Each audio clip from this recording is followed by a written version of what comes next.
Hi అండి. ముందుగా అందరికీ మహాశివరాత్రి శుభాకాంక్షలు. ఇదైతే నేను సాటర్డే తీసిన వీడియో పోస్ట్ చేయడం కొంచెం లేట్ అయింది. ఇంతకీ బ్రేక్‌ఫాస్ట్‌లోకి, లంచ్‌లోకి ఏం చేశానో క్విక్‌గా చూపించేస్తాను వచ్చేయండి.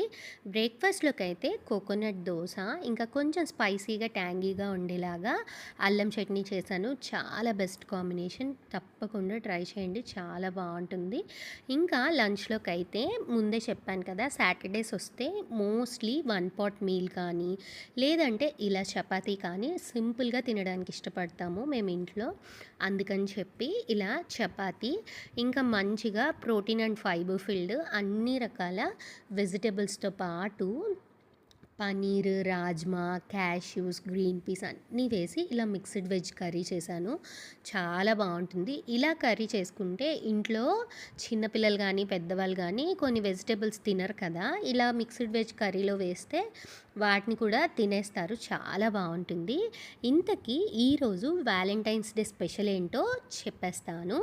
మనుషులతో పాటు మన చుట్టూ ఉండే నేచర్‌ని కూడా ప్రేమించాలి అని నేర్పిస్తూ స్కూల్లో ఇలా వాడి బుజ్జి బుజ్జి చేతులతో చిట్టి చిట్టి విత్తనాలు నాటించారు. బావుంది కదా! Thank you so much for watching. Bye bye.